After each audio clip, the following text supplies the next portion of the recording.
Goeiemôre almal, wees gegroet in die wonderlike naam van Jesus op hierdie geseënde maandagoggend. En dit is vir my 'n voorreg om weer terug te wees. Ek is bly om terug te wees. Ek is opgewonde en ek kan nie wag om te sien wat die Here nie net in my lewe gaan doen nie, maar ook in jou lewe, kind van God. Nou ja, vandag se woord is 'n woord wat my baie na in die hart lê, want ek weet baie van ons gaan deur sulke seisoene en deur sulke situasies, en dit is dat jy voel jy's niemand. Nou kind van God, voel jy vandag so? Voel jy dat jy's niemand? Voel dit jy dra nie veel waarde nie?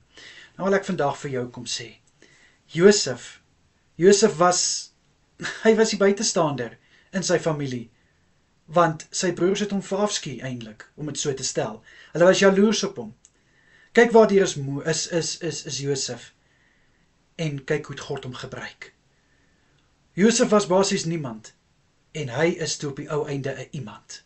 Moses was 'n skaapwagter, en kyk in wat se leier het die Here hom ingedraai.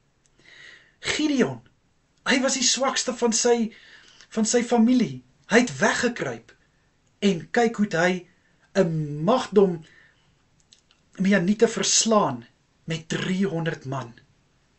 Dawid, ons almal ken die storie van Dawid. Hy was 'n herder. Hy het skape opgepas. En kyk hoe die Here hom gebruik as koning. Nou kind van God, as die Here dit vir hierdie manne kon doen, hoekom kan God dit nie vir jou ook doen nie? Dis tyd om op te hou toelaat dat die wêreld vir jou lieg, as ek dit so mag stel.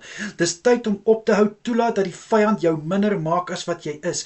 Dis tyd dat ons begin opstaan en weet, al het jy nie 'n titel nie, al het jy nie status nie, al is jy nie hoe ryk of hoe aantreklik of wat ook al nie. Dit is nie waaroor dit gaan nie. Wanneer daar 'n roeping op jou lewe is, dan dra dit meer waarde as 'n titel of status of wat ook al. Jy kan die eenvoudigste persoon wees. So praat ek baie keer, sê ek, ja, ek is 'n nerd. Maar dis juist die nerds wat God ook kan gebruik. Kom ek stel dit so. So, ek wil vandag vir jou net bemoedig. Moenie verder voel, jy dra nie veel waarde, net omdat jy nie status of 'n titel, of dalk miskien so 'n leefstyl het, dat jy net by 'n winkel kan instap en jy kan net koop nie. Of dat jy 'n Facebook bladsy het van duisende followers. Nee, dis nie waaroor dit gaan nie. Daai een woord, net daai een groet van jou kant af, kan 'n titel en 'n status laat buig. Want dit wat jy doen, met 'n opregte hart, met 'n suiwer hart, beteken meer as enigiets anders. So dis wat ek vandag vir jou wil net sê, my boetie en sissa. Hou op om in 'n waarag te voel. Jy het nie meer nodig om in 'n waarag te voel nie. God kan jou gebruik, en God wil jou gebruik. Wees jy net gewillig, wees jy net gereed vir wanneer God jou gaan gebruik. En kyk, hoe maak hy van 'n niemand 'n iemand. Amen, amen. Kom ek bid vir ons. Here, ek wil bid en vra, dat ons op 'n plek gaan kom, dat ons gaan ophou toelaat, dat die stemme van die wêreld ons minder maak as wat ons is.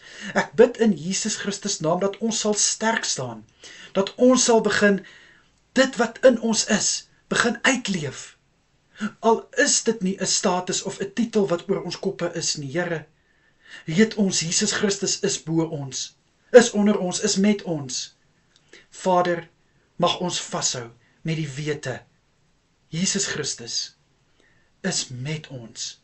En wanneer hy ons roep, gaan niks omkeer nie. Amen en amen. Dankie Here, aan u alle eer, lof en heerlikheid. Amen en amen.